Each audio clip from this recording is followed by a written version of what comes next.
que recebeu a carta da igreja. E nós vamos falar hoje sobre a igreja de Pérgamo. Semana passada tivemos uma excelente oportunidade de falar sobre a igreja de Esmirna, quando falamos sobre os desafios que aquela igreja enfrentou no tocante ao desenvolvimento da sua fé. E hoje nós vamos falar, abra aí a sua revista e também a sua Bíblia, no texto do livro de Apocalipse, capítulo número 2, versos de 12 a 17.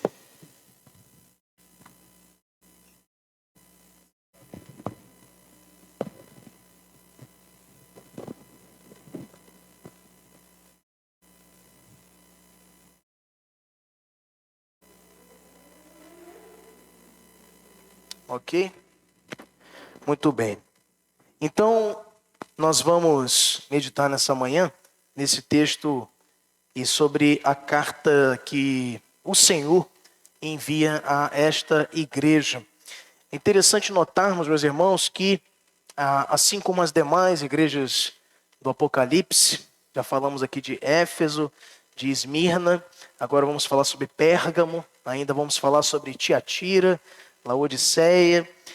Nós vamos falar sobre esses locais, essas comunidades do primeiro século que tanto lidavam com o aspecto da perseguição. Portanto, não é para parecer repetitivo, mas para observarmos como que, na medida em que essas igrejas, todas elas eram de alguma forma objeto de perseguição no primeiro século, também o tema da perseverança, o tema da defesa da fé vai ser aqui patente no contexto das cartas enviadas a essas igrejas, mas com as suas respectivas advertências. A igreja de Éfeso foi exortada porque deixou o primeiro amor pelo caminho, deixou a compaixão, a misericórdia. Era uma igreja que tinha obras dignas de elogio, porém havia deixado pelo caminho o amor.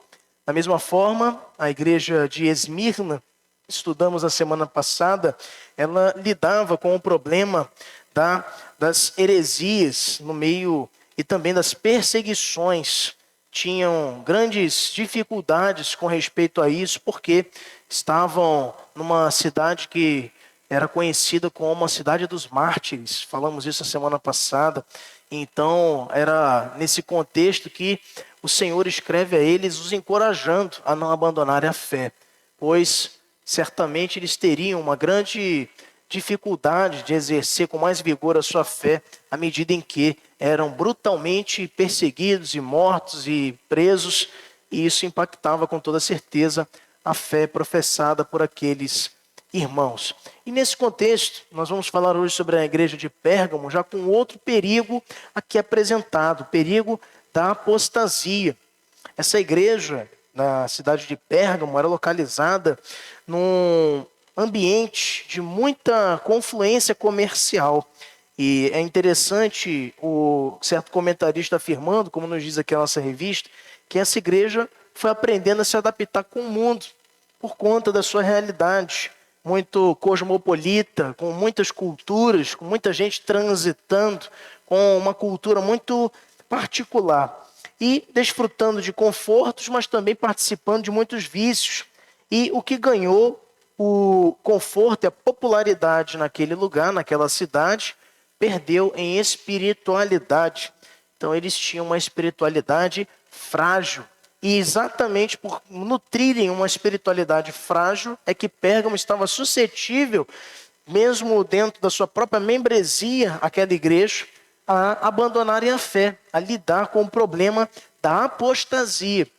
O problema da apostasia que hoje tem sido cada vez mais alarmante, porém, parece que fica um pouco à parte do nosso olhar quanto aos problemas que ameaçam a igreja, frente a tantos outros, tantas ameaças, perseguições ideológicas, tentativa de relativização da fé, problemas relacionados à aculturação da igreja e outros problemas, e isso às vezes fecha os nossos olhos para esse grave problema, que é o problema também relacionado à apostasia, que é a dureza, a frieza da fé.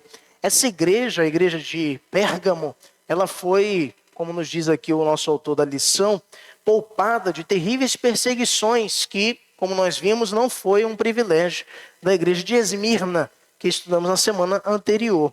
Porém, ainda assim, essa cidade, ela tem um mártir registrado, como está lá no verso de número 13. Antipas, minha testemunha, meu fiel, o qual foi morto entre vós. Aí, no verso de número 13 de Apocalipse, capítulo de número 2. Mantenha a sua Bíblia aberta nesse texto, nós vamos acompanhando. Então, aqui ele menciona os dias de Antipas, a testemunha. E testemunha, eu já falei para vocês, é no grego martureis.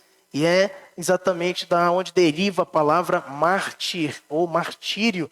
Aquele que vai testemunhar, na realidade, é alguém que vai dispor da sua própria vida para comunicar o evangelho. E então, essa cidade florescia com muitas marcas, mas eu queria destacar para você nessa manhã esse tema da apostasia, para pensarmos de que forma e como que nós lidamos com essas ameaças nos dias atuais também. E o problema da apostasia está diretamente ligado com o problema da relativização da verdade. À medida em que nós perdemos os referenciais, nós vamos facilmente decaindo da nossa fé, ou decaindo do nosso fervor no relacionamento com o Senhor, pois a verdade ela deixa de ser uma referência para nós. É isso que nos dizia o grande filósofo que já nos deixou, Roger Scruton, e dizia que uma pessoa que diz que a verdade é relativa está pedindo para você não acreditar nela. Veja como aqui a incredulidade está diretamente ligada com a relativização da verdade. À medida em que se relativiza a verdade, que se negocia a verdade, que se ameniza ou suaviza a mensagem do Evangelho, ele deixa também de ter o seu teor relevante, o seu teor de impacto, o seu teor de transformação. Pois sem a verdade do Evangelho como ele é, a palavra ela deixa de ser então digna de crédito, digna da nossa fé. E daí vai se surgindo então a apostasia. Eu não teria medo nenhum, meus irmãos, dizer a você que hoje nós lidamos com toda certeza com igrejas inteiras dominadas pelo mal da apostasia. Muito obrigado, meu irmão. Igrejas inteiras que lidam com o problema da apostasia. E você pode ter toda certeza disso à medida em que as igrejas têm deixado a mensagem do Evangelho de ser pregada para pregar costumes, para pregar a cultura, para pregar mensagens afagáveis aos ouvidos ou mensagens doces para as pessoas, de forma em que esse evangelho já não é o evangelho que se chama genuíno, que se chama verdadeiro, pois o evangelho genuíno, o evangelho verdadeiro, ele confronta, ele perturba a ordem natural das coisas, ele tira-nos do nosso local de conforto, coloca-nos numa esteira de mudança. Quando olhamos para a igreja de Pérgamo, podemos ver, meus irmãos, que essa cidade florescia política e economicamente, tendo sido chamada pelo historiador romano Plínio de a mais ilustre de todas as cidades da Ásia. Tornou-se famosa pelo culto aos imperadores, esse que era um grande dilema também do povo cristão no primeiro século. Eles eram convidados pelo regime religioso e político do Império Romano a abandonar a fé em Cristo para se declararem devotos de César. E daí surgem os credos, as confissões de fé. O credo dos apóstolos era uma confissão de morte, pois eles ali declaravam, quando convidados a declarar sua devoção ao imperador romano, eles diziam em que criam. E por isso eram lançados em arenas, eram mortos em fogueiras, eram trucidados das formas mais terríveis e assustadoras que você possa imaginar. E esses crentes do passado eram muitas vezes confrontados com isso. Quem é o seu Kyrios? O Kyrios no grego é o Senhor. Quem é o teu Senhor? Quem é o Senhor da tua vida? E eles diziam, Jesus é meu Kyrios. Jesus é o meu Senhor. Não César. Mas muitos estavam já considerando que era possível caminhar nessa ambiguidade. de prestar devoção a César e também a Cristo, quando isso nós já sabemos não era possível, porque ninguém pode servir a dois senhores. O Senhor Jesus já tinha advertido os seus discípulos. Então essa cidade era muito famosa por esse culto aos imperadores, ali que eram promovidos em larga escala, além da prática de cultos pagãos dedicados a Zeus, Atena, Dionísio e Asclépio. Daí surgindo a expressão que aqui no verso 13 é dita aqui pelo Senhor na carta à igreja de Pérgamo, que ali Satanás habita, o trono de Satanás, naquela localidade de Pérgamo, tendo em vista a múltipla adoração a falsos deuses, a ídolos e mesmo até os imperadores. A igreja de Pérgamo recebeu uma contundente carta da parte do Senhor. Cristo escreve com duras advertências para essa igreja, incluindo uma advertência contra a infidelidade e um convite de arrependimento como uma garantia de vitória aos que dessem ouvidos a essa mensagem. Essa promessa de perdão, ela continua em vigor, e bem como a garantia de vitória assegurada aos que perseverarem até o fim. Ao anjo da igreja em Pérgamo escreve: essas coisas diz aquele que tem a espada afiada de dois gumes. Eu conheço o lugar em que habitas, onde está o trono de Satanás, e que conservas o meu nome e não negaste a minha fé, ainda nos dias de Antipas, minha testemunha, meu fiel, o qual foi morto entre vós, onde Satanás habita. Tenho todavia contra ti algumas coisas, pois que tens aí os que sustentam a doutrina de Balaão, o qual ensinava Balaque a armar ciladas diante dos filhos de Israel para comerem coisas sacrificadas aos ídolos e praticarem a prostituição. Outrosim também tu tens o que da mesma forma sustentam a doutrina dos nicolaítas. Portanto, arrepende-te. E se não, venho a ti sem demora, e contra eles pelejarei com a espada da minha boca. Quem tem ouvidos, ouça o que o Espírito diz às igrejas. Ao vencedor dar-lhe-ei do maná escondido, bem como lhe darei uma pedrinha branca, e sobre essa pedrinha escrito um nome novo, o qual ninguém conhece, exceto aquele que o recebe. A mensagem convida ao arrependimento, convida também a observarmos o perdão que o Senhor tem disponível para aqueles que, ouvindo as suas palavras, dispõem-se a abandonar o pecado. 3 importantes marcas dessa igreja que também ensinam a nossa, nos dias de hoje, serão objeto da nossa análise nessa manhã. A primeira delas, queridos, é que há uma advertência quanto ao juízo divino. O juízo divino é um tema que está presente não apenas no livro de Apocalipse. Temos essa forma de enxergar de uma maneira muito exclusiva o livro de Apocalipse como o livro do juízo, quando na realidade ele é um livro muito diferente do que a gente possa pensar nesse tocante. É o livro da esperança. É um livro escrito para um povo que estava desesperançoso, perseguido pelos imperadores, e ali é confortado com uma mensagem da vitória do Senhor. A vitória do Senhor sobre o dragão, a vitória do Senhor sobre o anticristo, a vitória do Senhor sobre a besta, sobre a mulher sentada no dragão, a vitória do Senhor sobre o mal e os seus levantes contra o povo do Senhor. Pois o Senhor ouve, Ele escuta o clamor e vingará aqueles que tiveram sangue derramado. E falando muito especificamente das perseguições. Esse é o tema de Apocalipse. Conforto no meio da perseguição. É um livro de esperança, não de juízo. É de juízo sim, mas não sobre o povo de Deus. É de juízo sobre os incrédulos. O tempo do juízo não deve trazer para nós temor. Eu vejo muitos crentes aterrorizados com isso. E isso deve ser uma realidade apenas restrita ao tempo em que não tínhamos conhecimento da obra de Cristo realizada em nós. Para nós hoje, o tempo do juízo será o tempo da consumação dos planos de Deus, da obra de Deus. E para nós não persistirá nenhuma sorte de condenação. Porém, para os incrédulos, para os ímpios, para os perseguidores da igreja, para esses sim, deverão eles deverão sim perder o seu sono, ter todo tipo de preocupação.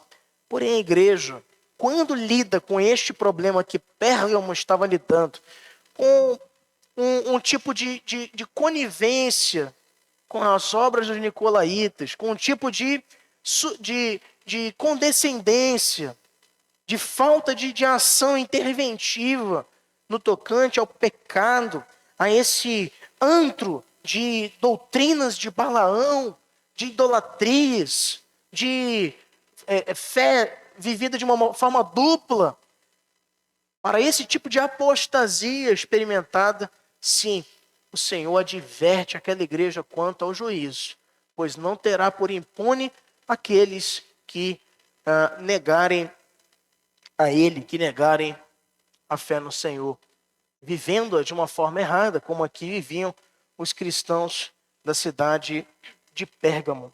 O verso 12 vai nos dizer que quem diz essas coisas é quem tem uma espada afiada de dois gumes. Essa referência é a do próprio Senhor Jesus, como na visão que ele mesmo se faz apresentar a João, no Cristo glorificado, lá em Apocalipse 1, verso 16. Volte uma página comigo, vamos ver. Diz, falando ele da forma com a qual o Senhor Jesus é apresentado aqui. Tinha na mão direita 7 estrelas, e da boca saía-lhe uma afiada espada de 2 gumes. O seu rosto brilhava como o sol na sua força. A espada que sai, a espada sempre ligada aqui a juízo, a execução de uma sentença. Essa descrição aponta para o juízo do Senhor sobre a terra. No verso 16, agora do capítulo 2, ele vai nos dizer novamente sobre a espada que sai da boca. Arrepende-te, e se não venho a ti sem demora, e contra eles pelejarei com a espada da minha boca. A espada da boca é o juízo que será impingido, que será levantado para com os que defraudam a obra do Senhor, para com os que permitem a idolatria, para com os que já foram objeto da apostasia, e assim são encontrados frívolos, mortos espiritualmente e negando vigência à verdade do Senhor. Esse juízo não será derramado contra a igreja. Se você ler com atenção todo o livro de Apocalipse, como também, lembrando que essa não é uma articulação do dia do juízo restrita a Apocalipse, você vê essa linguagem muito clara nos profetas, no Antigo Testamento também, tentando conclamar o povo a tornarem ou converterem-se dos seus caminhos de idolatria, de desobediência, de imoralidade, de injustiça, de impunidade, de forma a pouparem-se do dia do Senhor. E de fato foi o que precisou acontecer. Os terrores das invasões que enfrentaram, tanto dos assírios no reino do norte, quanto dos babilônios no reino do sul. Depois tempos de cativeiro nesse tocante, tanto na Babilônia, depois ainda na Babilônia, mas sob o domínio persa, até que voltassem a Jerusalém, e então, como promessa do Senhor, retornassem à sua terra. Mas até esse tocante, essa linguagem do juiz é apresentada muitas vezes na Bíblia como uma forma de o Senhor mostrar a sua retidão, a sua justiça, que não anula a sua misericórdia, mas complementa dentro do caráter de quem Ele é. A Bíblia afirma que o juízo começa pela casa de Deus. É o que está lá na primeira carta de Pedro, capítulo 4, verso 17. Vamos ver esse texto? Primeira carta do apóstolo Pedro, capítulo número 4, verso 17. Eu vou pedir para a nossa irmã Hanna Paulino ler para a gente. Segunda carta de Pedro, capítulo 4, verso 17.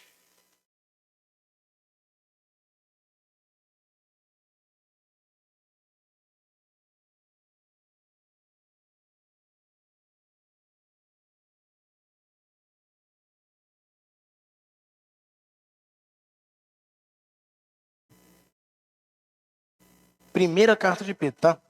Capítulo 4, verso 17.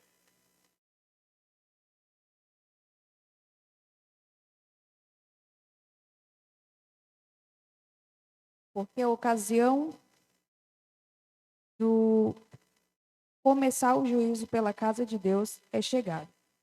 Ora, se primeiro vem por nós, qual será o fim daqueles que não obedecem ao evangelho de Deus? Deus está dizendo aqui que ele começa a arrumar a casa, começando pela dele. A casa do Senhor é a primeira que será objeto de juízo no tocante a esse problema da apostasia aqui e de outros também, como ele vai aqui apresentando gradativamente as igrejas para as quais ele escreve as cartas aqui em Apocalipse. Então, Pedro aqui nos destaca esta verdade de sequência lógica das coisas. A igreja ela vai ser julgada primeiro. Então, nós precisamos estar preparados, porque o Senhor é zeloso. O Senhor jamais vai ser incoerente, poupando a sua igreja do pecado que comete para julgar o ímpio dos pecados que cometeram. Então, atualmente, é preciso resgatar nos púlpitos das nossas igrejas esse tema tão importante que está, meus irmãos, diretamente associado com a boa evangelização. Não se pode evangelizar,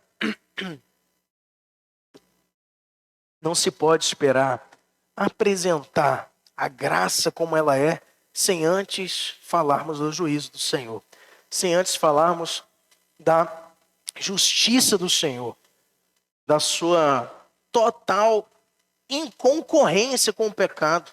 O Senhor não habita no meio de trevas, e a sua santidade deixa-nos no estado de mudança ou condenação. E isso mesmo dentro do que ele proporciona aos eleitos. Portanto, não há como evangelizar dizendo apenas Jesus te ama. É preciso falar que o Senhor não coaduna com o pecado, com as trevas e julgará a todos. Não terá por impune o iníquo. Mas, em sua graça, concedeu seu Filho para que os que lhe foram confiados, os que são dele, sejam alcançados pela graça salvadora, mediante a fé. Então, não há como desvincularmos a oferta da salvação do juízo do Senhor, pois corremos o risco com isso de ganharmos adeptos para a fé cristã, mas não pela correta compreensão de quem nós somos, mas por questões de preferência, de amizades, de não ter algo melhor para fazer, ou qualquer coisa nesse sentido. E não porque entenderam que são pecadores, que serão julgados pelo Senhor e que serão dignos de inferno sem a intervenção daquele que deu seu próprio Filho para que fôssemos considerados salvos. Então a Bíblia afirma que o juízo começa na casa do Senhor, e é por isso que a igreja de Pérgamo aqui, antes do próprio Império Romano, que estava perseguindo aqueles cristãos naquela cidade, são advertidos em primeiro lugar, porque é a igreja que precisa ser objeto de mudança primeiro. Como temos visto, meus irmãos, a vergonha surgindo no meio dos arraiais do povo evangélico no Brasil e no mundo inteiro. Escândalos, corrupções, mentiras,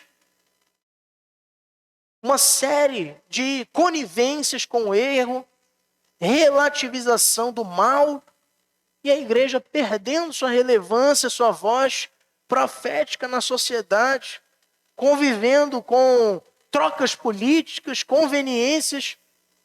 Aonde a igreja tem se colocado?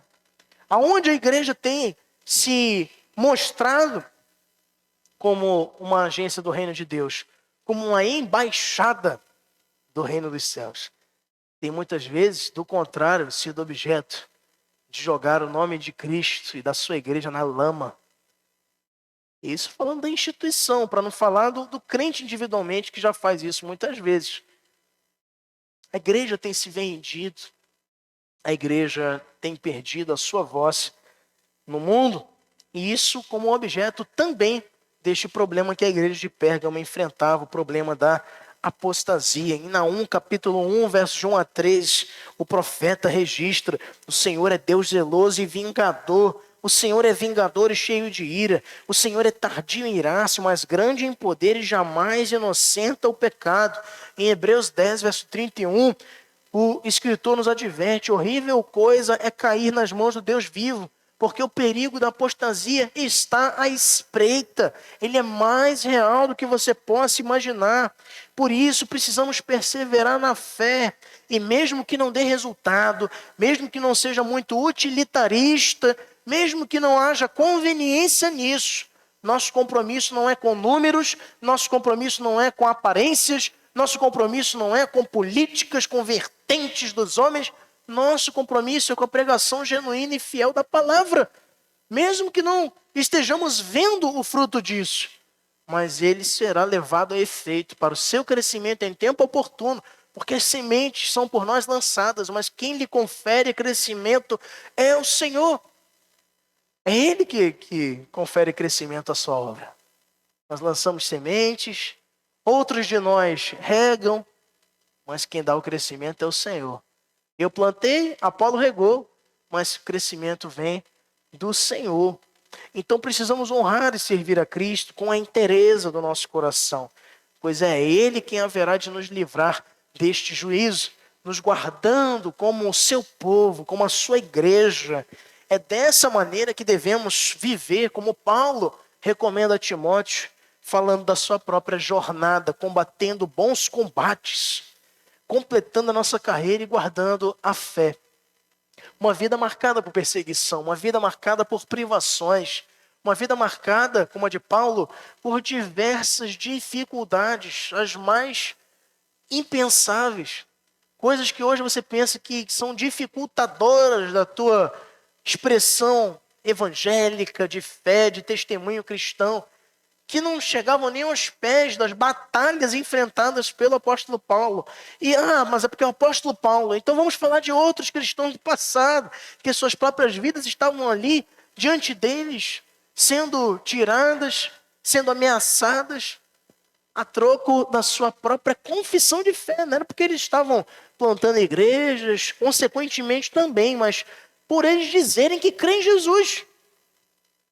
Simplesmente levando-os a toda sorte de lutas que hoje poderiam trazer uma grande surpresa a muitos cristãos que no nosso país têm lidado com a comodidade, com a liberdade da expressão de sua fé e ainda assim desprezam esse privilégio, desprezam essa bênção do Senhor, que é termos uma igreja para frequentar, termos irmãos com quem contar, e isso sem intervenção ainda, direta pelo menos, do governo, de reis e autoridades, governantes.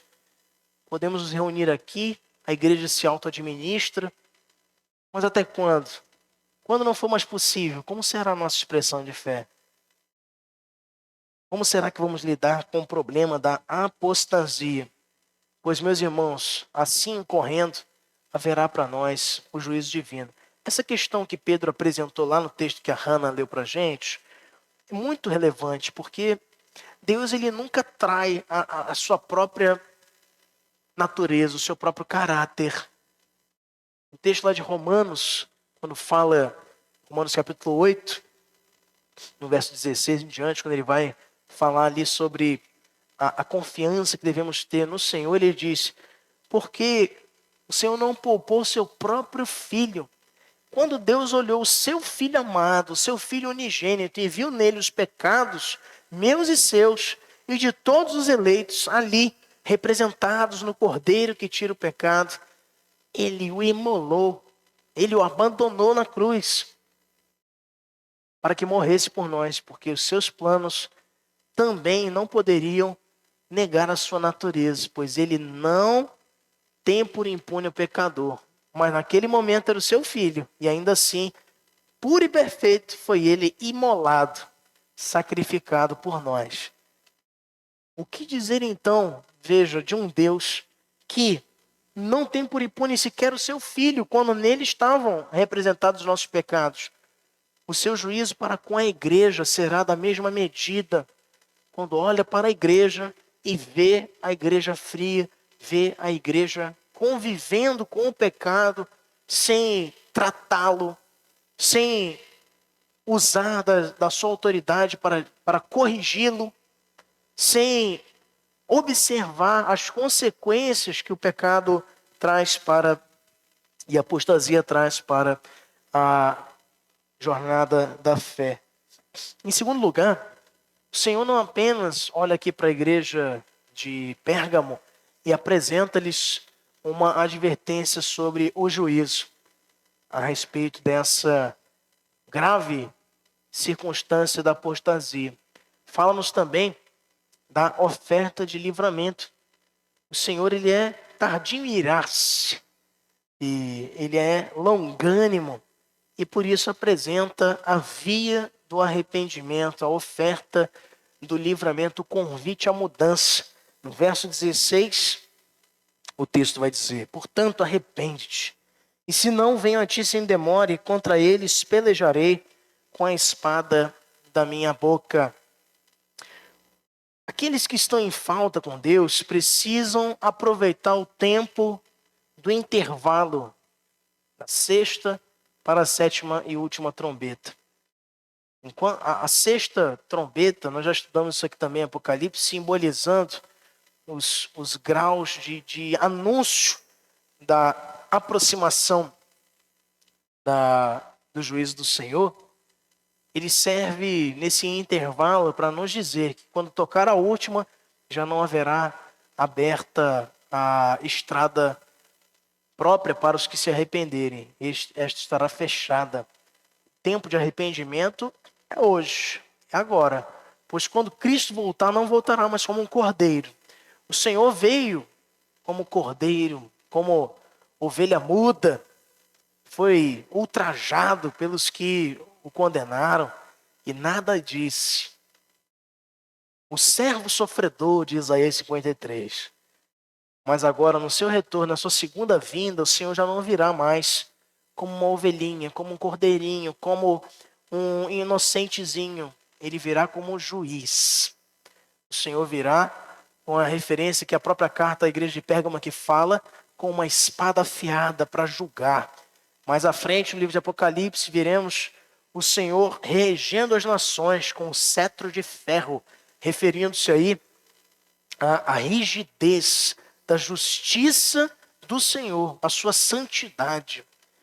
O Senhor virá para julgar, porém o tempo do arrependimento está aberto. É por isso que, com o cuidado, o zelo de um pai, o zelo de um Deus que vela pela sua igreja, ele convida a igreja de Pérgamo, como também a todos nós, a você e a mim, a nos arrependermos, a abandonarmos a apostasia, a frieza, pois o tempo de arrependimento é hoje.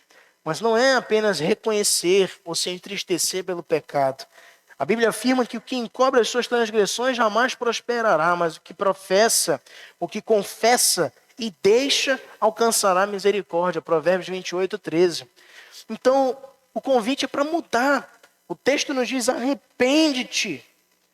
Verso 16: se não, venho a ti sem demora, e contra eles pelejarei com a espada da minha boca. O tempo, meus irmãos, está passando diante de nós. A igreja está lidando com isso a todo o tempo. E as oportunidades de arrependimento estão facultadas, ofertadas, ampla e irrestritamente a nós, pela obra e o mérito do Filho. Mas o que temos feito com isso? Em duas medidas. Primeiro, ouvindo a advertência, aplicando as nossas vidas em primeira mão. E em segunda forma, o que temos feito com essa oferta de arrependimento para a apresentação dela também aos perdidos? Essa advertência, essa oferta de livramento precisa ser o grito de esperança da igreja. Precisa ser a mensagem da igreja. Veja, mais uma vez, associando a salvação com o juízo de Deus. Isso não é terrorismo, não, na pregação. É verdade, é franqueza, é transparência. Falar do amor de Cristo sem falar do seu juízo. É omitir uma parte, e a parte mais relevante da mensagem. Pois falar apenas da salvação e do amor de Deus, sem apresentar o cenário do juízo para os que se perderão, é como dizer que você está sendo salvo, mas não explicando o porquê e nem do que você está sendo salvo. E por isso que você tem um punhado de cristãos que vivem o tempo todo com medo do diabo, mas não com medo de Deus. Gente que pensa que doença é obra do diabo. Gente que caminha o tempo todo como caçador de demônio. Está o tempo todo querendo achar o diabo em tudo. Mas não teme o Senhor. Gente que pensa, e eu já vi gente pregando isso. Olha, se arrependa, porque senão você vai para o inferno e lá pela eternidade inteira Satanás vai te espetar com um tridente. Se achar onde é que está isso na Bíblia aí, realmente eu abandono meu ministério. Porque não existe. Quem vai se responsabilizar pela sua própria autoridade em julgar os ímpios por toda a eternidade, num fogo que arde e não se consome, é o Senhor. A ira de Deus. Porque Satanás e seus anjos serão lançados no lago de fogo. Eles sim serão aniquilados. Mas os incrédulos, mas os ímpios sofrerão por toda a eternidade. É o que a Bíblia diz. O fogo que proporcionará para os que não crerem, para os que não forem escolhidos pelo Senhor, choro e ranger de dentes. Jesus foi muito categórico, muito claro nisto. É o Senhor quem julgará os povos, quem julgará os ímpios, quem julgará os que abandonarem a fé, como os apóstatas. Não dá para fugir dessa mensagem ao intentarmos apresentar a salvação. O caminho da graça é um caminho de desvio da própria ira de Deus. É um caminho de resgate da própria ira de Deus. E sendo Ele amoroso, misericordioso, nos dá o seu Filho, para que nele creiamos e sejamos libertos das amarras do inferno e da condenação eterna. E o tempo passa depressa. Precisamos entender e não desperdiçar essas chances. No Salmo 95, o salmista faz um veemente apelo. Hoje, se ouvirdes a sua voz, não endureçais o coração. Todos aqueles que já atenderam a mensagem do Evangelho foram reconciliados com Deus em Cristo Jesus. Por isso, como nos diz Romanos 5, de 8 a 11, já não tem condenação sobre si. Foram justificados, estão livres da ira divina. Mas, segundo o ensino de Jesus, estes não entram em juízo, passam da morte para a vida, como está lá no Evangelho de João, capítulo 5, verso 24. Mas os que têm rejeitado a graça de Deus, deixando de honrar a Cristo, precisam mudar, refletir e parar enquanto há tempo. Como nos diz Hebreus capítulo 12, versos 28 e 29, retenhamos a graça pela qual servamos a Deus de modo agradável, com reverência e santo temor, porque o nosso Deus é fogo consumidor. O tempo que vemos na igreja, meus irmãos, é de uma total ignorância quanto a isto. Mas não vai mudar o fato de que o Senhor continuará exercendo seu juízo e a sua oferta de livramento enquanto não é chegado o dia, enquanto não é chegada a hora. Qual a relevância de a igreja caminhar perdendo o seu tempo, desperdiçando o seu tempo com coisas banais, com envolvimentos desnecessários, com compromissos corruptíveis, enquanto poderia empenhar-se no anúncio da verdadeira mensagem, no plantio de igrejas, na obra missionária, no discipulado de crentes para caminharem da maturidade para a relevância na fé, para a influência nos seus meios. O caminho da igreja nunca foi inchar, ele sempre precisou ser irradiar de forma orgânica a mensagem, pois essa oferta de livramento estendida para a igreja de Pérgamo e para nós, precisa ser partilhada no seu trabalho, precisa ser partilhada nos seus ambientes de convivência, precisam ser partilhadas nos seus lares. Onde temos a oportunidade de falar, não desperdicemos. Quantos cafés da manhã ainda serão necessários para que eu fale para o meu parente que o Senhor julgará e não terá por impune o iníquo, mas que há tempo para se arrepender? Quantos almoços no trabalho eu ainda vou desperdiçar quando poderia ter dito para alguém que, não crendo no Senhor, não sendo regenerado por Ele, pelo seu Santo Espírito, para crer e viver uma vida rendida ao seu querer, à sua palavra, não há oportunidade de salvação sem Ele. Quantos almoços ainda vou desperdiçar? Quantos aniversários? Quantas reuniões de trabalho? Quantas conversas com meus colegas, com os meus amigos, com os meus parentes? Quanto tempo mais eu vou jogar fora?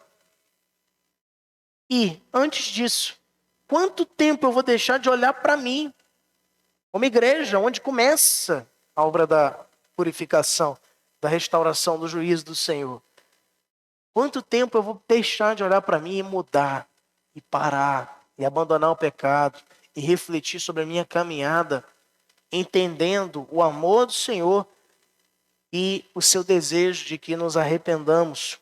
Com profunda tristeza, meus irmãos, podemos olhar ao mundo e como tem arrastado a muitas pessoas, e o mais terrível disso é: o mundo já não tem mais seduzido tanto assim quanto as supostas igrejas que têm negociado o Evangelho.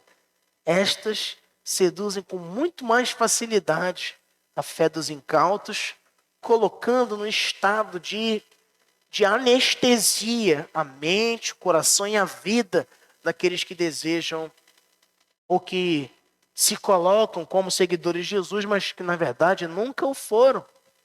São discípulos dos seus próprios desejos, são os seguidores da sua própria carne. E é por isso que você vai em determinadas comunidades de fé e enxerga templos lotados, auditórios abarrotados de pessoas que não estão procurando seguirem a Cristo, não estão procurando servirem ao Senhor, ou se arrependerem, ou refletirem sobre a gravidade de seus pecados, buscarem auxílio para a caminhada, para o seu casamento, para a sua vida financeira, para a sua vida espiritual, para a sua vida familiar. Não querem saber disso, querem respostas rápidas, céleres e descomplicadas para resolver a sua vida aqui e agora. Templos lotados, auditórios cheios de gente. E nem um pingo de verdade ou de sinceridade na pregação quanto ao que a palavra realmente exige de nós. A apostasia não está, queridos, nas perseguições em si. Esse não era o problema de Pérgamo, era o problema de Esmirna. O problema de Pérgamo é a indiferença. O problema de Pérgamo é estar vivendo a fé de uma forma relativa, deturpando, negando a verdade.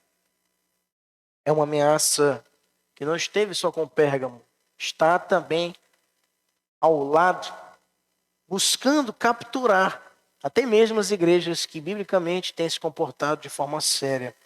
E é realmente um dos sinais dos últimos tempos. Vamos ver lá em 1 Timóteo 4, versos de 1 até o 2, o que nos diz esse texto. Nosso irmão Lindomar vai ler aqui na frente para a gente. Primeira carta de Paulo a Timóteo, capítulo 4, versos 1 e 2.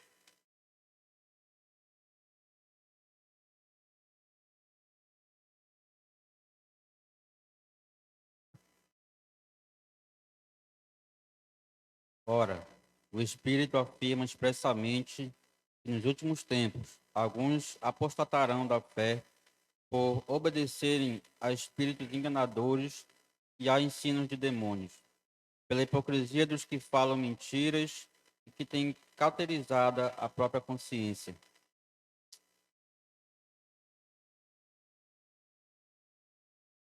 Sabe quais são? A gente pensa assim, ah, pastor, isso aqui, apostasia então, como ele fala aqui, alguns apostatarão da fé por obedecerem a espíritos enganadores e ensinos de demônios.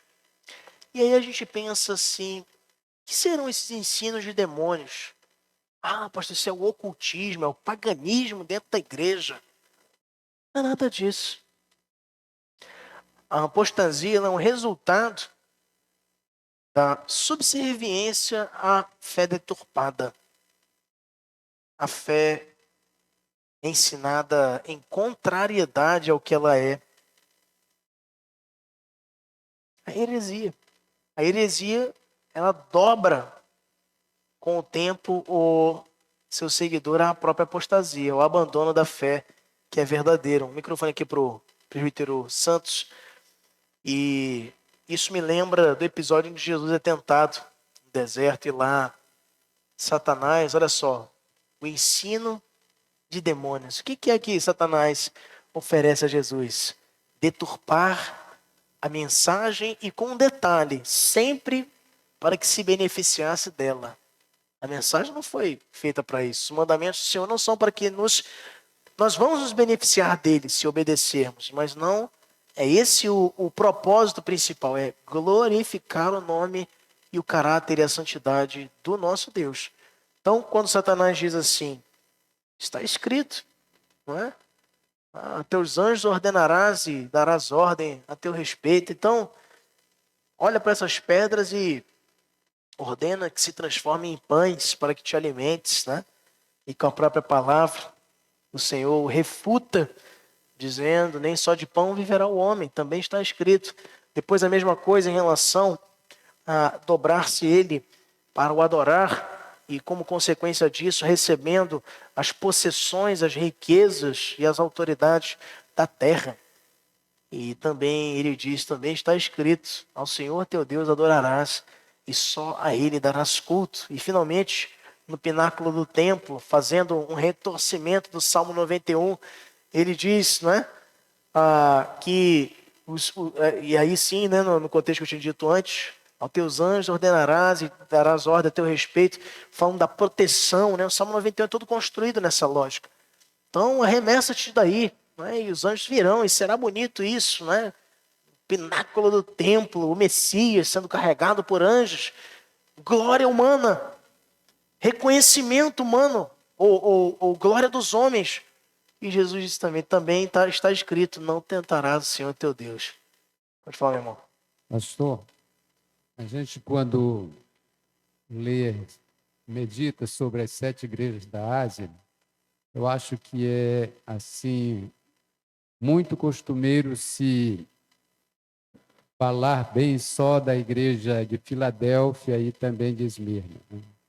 Foram fiéis e foram elogiados, mas o elogio também vieram para as outras que nós não podemos demonizá-las, né? Sim.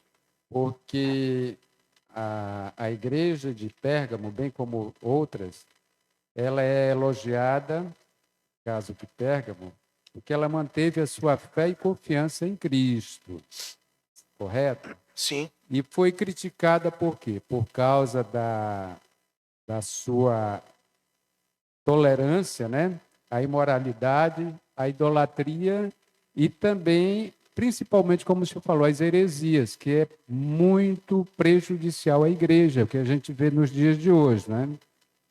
E houve, então, da parte do Senhor, recomendando que ela se voltasse ao arrependimento, né? É o que nós devemos hoje estar atentos. Nós somos igreja do Senhor, estamos aqui na terra como pregoeiros da verdade e devemos, então, verificar essas situações.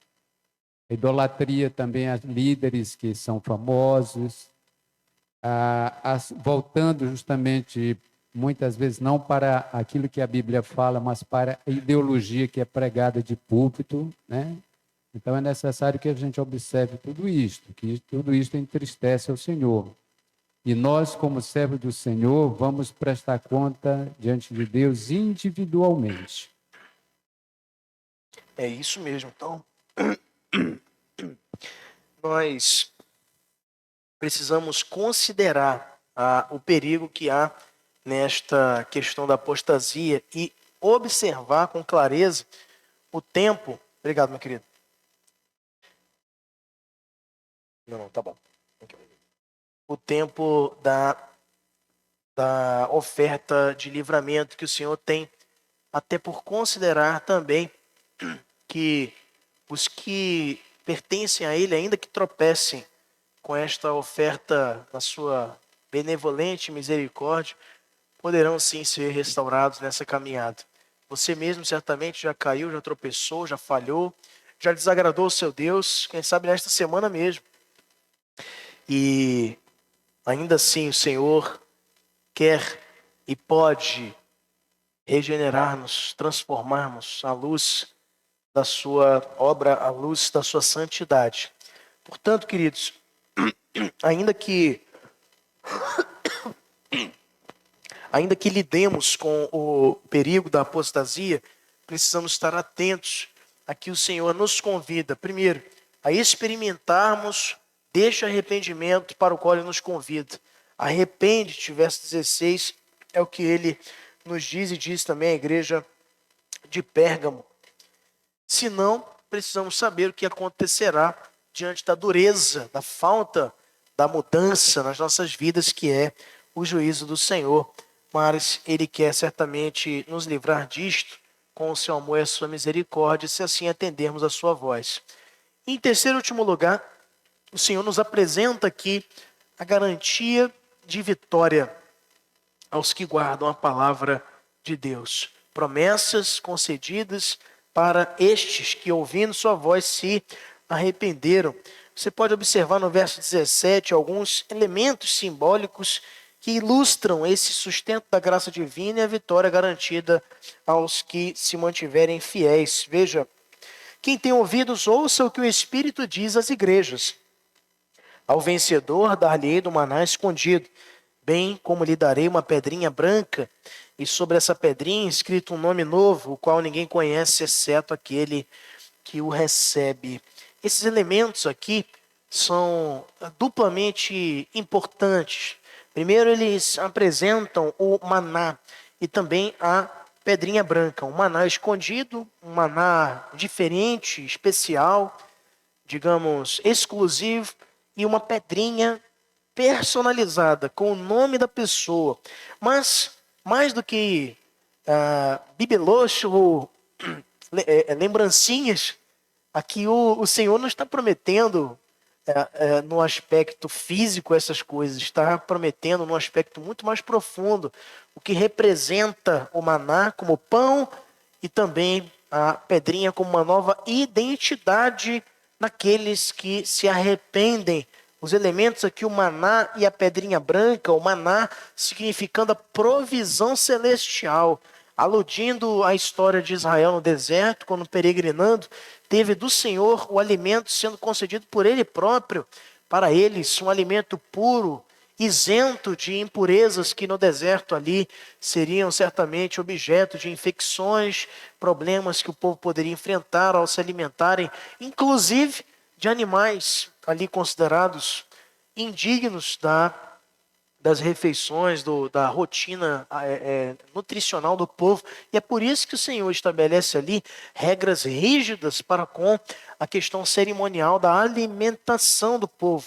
O maná significava isso, o cuidado do próprio Deus nos alimentando. Lembrando que o povo quando está seguindo fiel ao Senhor, ele é sustentado pelo Senhor. Está em foco aqui o suprimento das nossas necessidades que poderiam eventualmente nos trair a fé. Muitos dos que abandonam a fé vão alegar que abandonaram por conta de necessidades, que não é verdade, porque o Senhor não nos deixa na condição de mendicância, na condição de carestia, pois Ele nos dá tudo o que precisamos. para que nem tivéssemos esse argumento para dizer, não, eu abandonei a fé, como eu já ouvi já de algumas pessoas. Eu não frequento a igreja porque eu tenho que trabalhar todo domingo. Não é? Quando você não tem essa oportunidade, né? Tirando as exceções, a gente já falou aqui várias vezes sobre isso, escalas, condições comerciais muito específicas, e eu digo isso em relação a quando você tem essa liberdade de poder decidir isso e não decide. E aí acaba colocando, né, a culpa em Deus. Não, a culpa é do Senhor. Eu não consigo progredir, não consigo prosperar nesse tocante às minhas necessidades. Mas o Senhor não nos abandona. O Senhor não nos abandona. E aqui o maná escondido é a provisão do Senhor para as nossas vidas. Então está em foco aqui o suprimento do Senhor para todas as necessidades que temos na nossa caminhada, como lá no próprio Salmo 23 nos diz, mas numa outra expressão. A gente lembra no Salmo 23 aquela clássica expressão, o Senhor é meu pastor, nada me faltará. Mas ali essa tradução não é a melhor, não é a mais adequada para o texto hebraico. O que o salmista Davi, olhando para o suprimento, para a provisão do Senhor, que é o seu pastor, está dizendo, não é voltado para as coisas. O Salmo 23 é uma exaltação de Deus e do que Ele faz por nós e de quem Ele é para nós. Ele está exaltando as coisas que Ele tem para nos dar. Então, quando Ele diz, ali a melhor tradução seria esta, olhando para o texto original, o Senhor é o meu pastor, Elohim é o meu pastor, não me faltará. Como quem quer dizer assim, Ele está comigo, Ele não me abandonará. E por isso eu não passarei necessidade. Porque quem é que pensa que passará necessidades estando ao lado do Senhor, com o Senhor? Você lembra quando você era criança e de repente, não sei a tua história, mas vamos considerar uma infância adequada, né, na convivência com os pais, e na educação, na disciplina do Senhor. Mas pense comigo uma criança, para a gente não pessoalizar a nossa própria experiência, mas pense comigo uma criança que sai para um passeio com os pais. Será que nessa caminhada essa criança fica temendo assim? Será que a gente vai comer alguma coisa? Será que eu vou beber água? Né? Eu vejo as minhas filhas sempre... a mais novinha não, né, que está ali atrás, mas a Melissa, ela já fica despreocupada, ela sabe que na mochilinha tem água, tem uva, tem melancia cortada, tem pãozinho, tem o que ela precisa. Ela não se preocupa com isso. O convite dessa confiança na provisão do Senhor para os que se arrependem, tem essa garantia do Senhor, é de sabermos que não precisamos caminhar como o próprio Cristo ensina aos seus discípulos. Não andem ansiosos pelo que vocês haverão de comer, de beber ou de vestir, porque o vosso Pai Celeste dá até as aves dos céus, aos lírios do campo, que não trabalham, não fiam, e dá gratuitamente a eles, quanto mais a vocês que são filhos. Nós, como filhos, caminhamos nessa confiança, não no que o Deus tem para nos dar, mas de que Ele, estando conosco, não nos faltará absolutamente nada. Microfone aqui para o nosso irmão Maxi Cordeiro. E avançando para a outra simbologia usada aqui, a pedrinha. Essa pedrinha é como uma credencial dada àqueles que são objeto da vitória garantida por terem se arrependido. E ali está escrito um nome novo, um novo nome, uma senha, um selo entregue aos que pertencem ao Senhor. Esses dois símbolos referem-se à vitória àqueles que se mantiverem fiéis ao Senhor. A pedrinha aí representada, né, nesse seixo, nessa pedra branca, né, diferenciada, não é uma pedrinha, sabe? A gente, quando interpreta assim, a gente diminui a mensagem. A pedrinha significa pureza, santidade, a condição de uma nova vida, uma representação de quem nós passamos a ser quando nos arrependemos e caminhamos de uma forma obediente para com o Senhor. Pode falar, Max. Pastor, na verdade, é só uma pergunta. né? Porque nós cremos piamente na doutrina da perseverança dos santos, onde queremos que o Senhor nos conduz até isso. Porém, o versículo 17, muitos daqueles que refutam, digam, a doutrina da perseverança dos santos, eles enfatizam o 17. Aí, se o senhor puder esclarecer um pouquinho para a gente, porque, se eu perceber, o 17 fala assim: quem tem ouvidos, ouça o que o Espírito diz às igrejas. Ao vencedor dar-lhe-ei. Não sei se você está conseguindo me entender a pergunta. Porque muitos refutam no sentido assim: olha, o Senhor vai dar naquele que perseverou, naquele que realmente. Quando na verdade nós entendemos que é o Senhor que nos conduz a essa Sim. perseverança. Mas muitos daqueles que talvez refutam o que nós declaramos, que é piamente bíblico, usando esse versículo aqui. Não, na verdade, ao vencedor é quem vai vencer mesmo. Agora, de que forma essas pessoas vão vencer? Os que se mantiverem fiéis. É apenas, única e exclusivamente com a intervenção do Senhor. Uma coisa não anula a outra. A caminhada final, e isso aqui é uma exortação que ela é presente continuamente nas cartas. Todas elas têm essa exortação à prática das obras, a um caminhar que é do cristão abandonando o pecado. Agora, quem é que conduz? Quem é que nos capacita? Já passo o microfone aqui para o Lindomar, que ele vai fazer uma consideração. Então, quem é que nos conduz e nos capacita a chegarmos até lá? A chegarmos até o fim? Sem o Senhor isso já é impossível, já estamos perdidos, já estamos derrotados. Ao vencedor, ele está falando da consequência, não da intervenção de quem nos levou até lá para que vencêssemos pela obra de Cristo. Então, continuamos aí sem nenhum problema com a associação dessa questão de vitória na caminhada. O próprio apóstolo Paulo, como a gente leu aqui anteriormente, ele vai dizer: eu completei a carreira. Sim, foi ele que chegou até o final lá. Mas com a ajuda de quem? Quem foi que o levou até lá? E sozinho, será que ele teria chegado até lá? Aliás, isso não é nenhuma dúvida, é uma segurança, uma certeza. Não teria. Ele completou a carreira, combateu o bom combate e guardou sua fé. Todos esses aspectos ligados à obra que o Senhor realizou na sua vida. Porque sem o Espírito Santo, do qual ele era abundante, cheio, inclusive, ele não teria galgado esses passos e alcançado essa preeminência na história da igreja.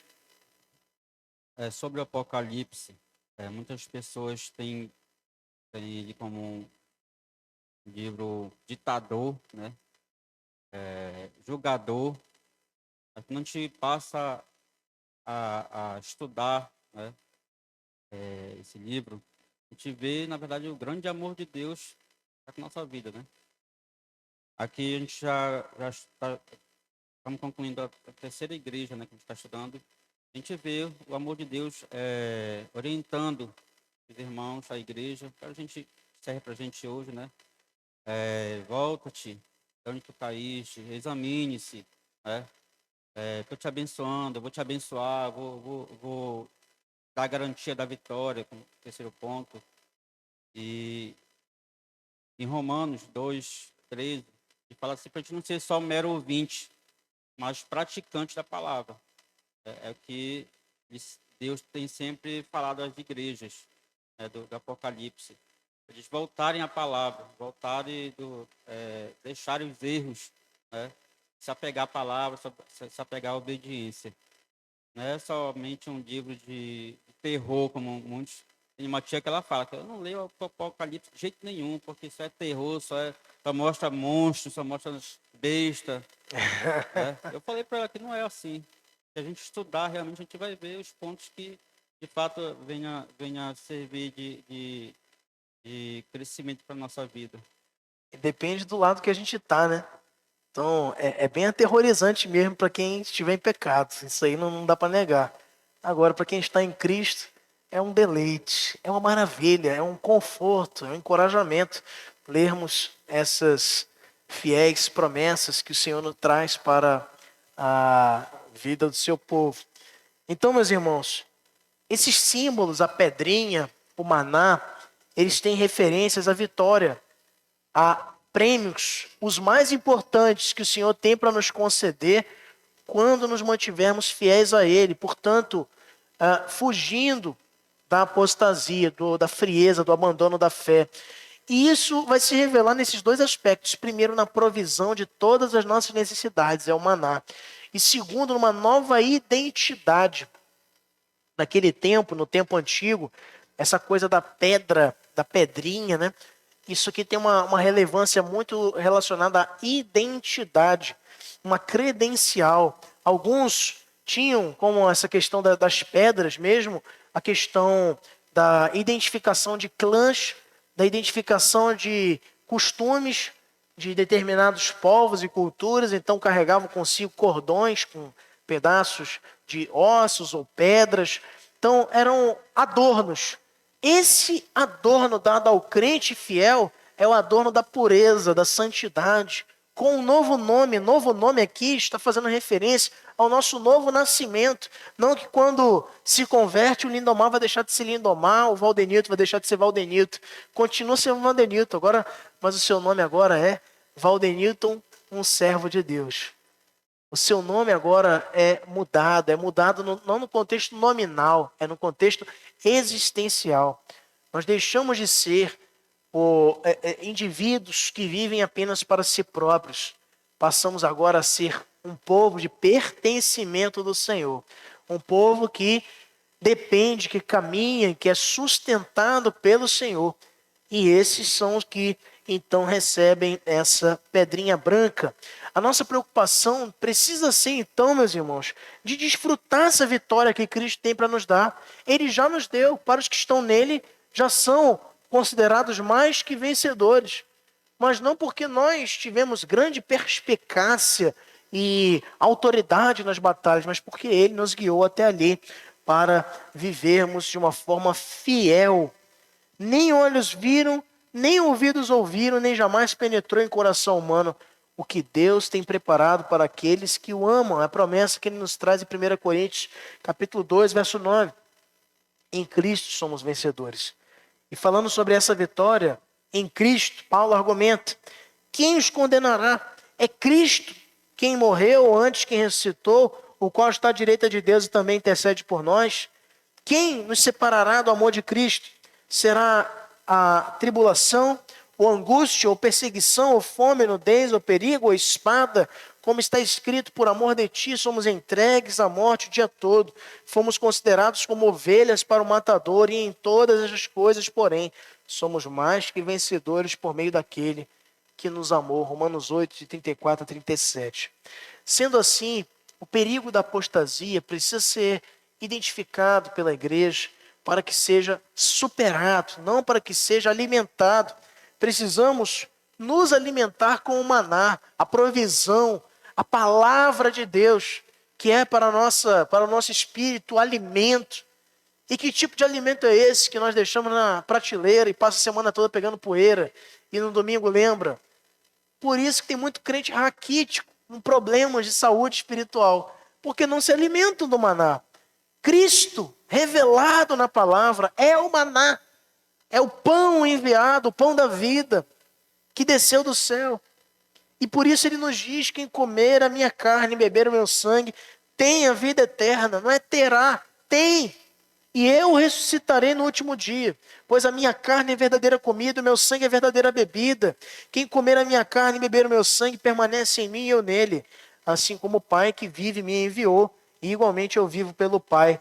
Também quem de mim se alimenta por mim viverá. Precisamos manter bem guardada a nossa pedrinha branca. Por outro lado, onde está gravado o nosso novo nome, ou seja, uma nova identidade em Cristo. Buscando dia a dia a santidade, não permitindo que as manchas do pecado comprometam a pureza que o Espírito promove em nossas vidas.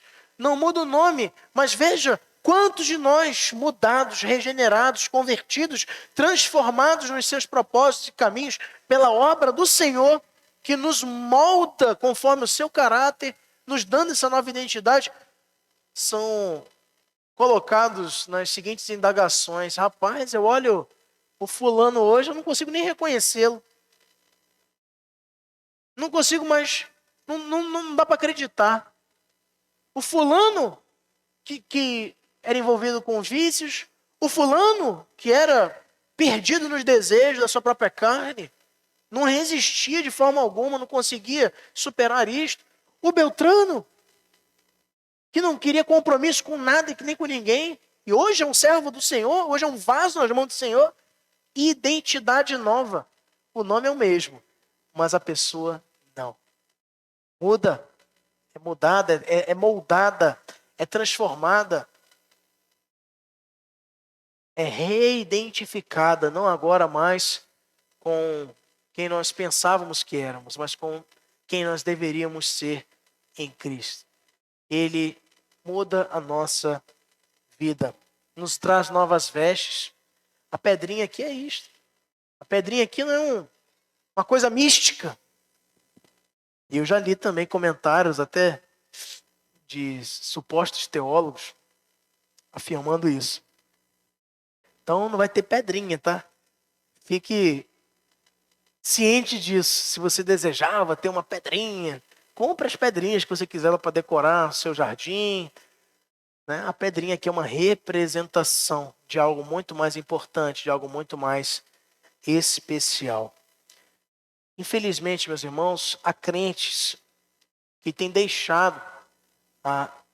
manchado, a sua identidade cristã, deixando de apresentar essa pedrinha branca, apresentando muitas vezes essa pedra suja, essa pedra manchada por diversos pecados não tratados. É imperativo que cada um se previna contra a ameaça da apostasia que arrasta tantos nesses dias conturbados que temos atravessado. Firmados em Cristo é que podemos seguir em frente com esta inabalável convicção, porque eu sei em quem tenho crido e estou certo de que Ele é poderoso para guardar o meu depósito até aquele dia. Isso aqui responde a pergunta que o nosso irmão Max fez. Viu, Max? Isso aqui responde, esse verso responde plenamente a pergunta que você fez, né? Veja só, eu estou bem certo, eu sei em quem tenho crido, estou certo que Ele é poderoso para guardar o meu depósito até aquele dia. Se há um horizonte em que vamos perseverar até o fim, que vamos ser fiéis e nos arrependemos e nos mantivemos obedientes ao Senhor, é porque o Senhor é poderoso e o Senhor não trai as suas promessas, não é homem para que minta, nem filho do homem para que se arrependa. É Ele que nos toma pela mão e vai nos levantar quantas vezes necessário for para o cumprimento dos seus propósitos, quando tropeçamos, nos levantando e erguendo para viver uma vida digna do seu Evangelho. Veja que nos fala Renato Vargens sobre essa questão da apostasia, e eu queria encerrar te trazendo este alarme. O problema da apostasia, ou a apostasia em si, nunca é imediata. Preste atenção, a apostasia não é imediata. Hoje você não quer orar, amanhã não desejará ler a sua Bíblia, relativizando-a. A seguir você considerará desnecessário estar na Assembleia dos Santos, cultuando ao Senhor. E por fim, quando se der conta, você estará frio, mórbido, morto, em estado de abandono da fé. E as consequências são terríveis. Tem gente que pensa que não e se engana com isso. E se engana gravemente com isso. Como eu tenho lamentado irmãos que outrora caminhavam conosco, viviam a experiência da fé, tinham problemas, lógico, eu tenho muitos também, mas se sentiam encorajados, confortados, consolados pelo Senhor através da vida de gente piedosa, de gente crente, de gente que trazia bons conselhos, que trazia boas direções para a nossa vida e que, ao ouvirem a voz do Senhor conclamando, como faz aqui com a igreja de Pérgamo, ao arrependimento, ainda nos enxergam enquanto igreja como inimigos. Eu já ouvi isso diversas vezes, meus irmãos. Quando vamos consternar alguém que está caminhando para isso, ainda não chegou lá, os que pertencem ao Senhor ouvem a sua voz e se arrependem e vêm de volta. Agora, os que já estão com seu coração endurecido vão ouvir a advertência do Senhor e vão dizer: não, a culpa é da igreja, a culpa é do pastor, a culpa é do presbítero, a culpa é não sei quem, a culpa é de todo mundo, menos minha. E quando eu não assumo os meus erros, quando eu não me arrependo, é porque eu já estou caminhando a passos largos para esse destino tão perverso que é o da apostasia. E alguém poderia perguntar, então este, como diz lá na carta aos Hebreus, este perdeu sua salvação. Na verdade, nunca foi. E se ainda é, ou melhor, se é uma escolha de Deus, por mais que experimente essas graves consequências, no tempo oportuno será resgatado pelo Senhor, não tenha dúvida disso. Porém, não retornando, pode ter vivido uma vida toda na igreja, mas isso nunca foi requisito para a salvação, a dizer pelo próprio ladrão da cruz. Uma vida toda de impiedade, um dia, ou melhor, alguns instantes de genuína fé foram suficientes. Foram suficientes por quê? Porque não é pelas obras que somos salvos, é pela graça. Que ouçamos, meus irmãos, as advertências que o Senhor nos traz e repassemos adiante, pois o tempo do arrependimento é hoje. E o tempo do arrependimento é que vai nos colocar na esteira de desfrutarmos das promessas que o Senhor tem para nós. Sua provisão, uma nova vida e, portanto, no desejo de estarmos preparados para lidar com as perseguições que haveremos de enfrentar. Que Deus nos abençoe, queridos. Vamos ficar de pé para encerrarmos a nossa EBD de hoje. E vamos ouvir o nosso relatório dominical com nosso superintendente, César Damasceno. Nosso grupo de louvor já vai tomando assento, já vai se preparando.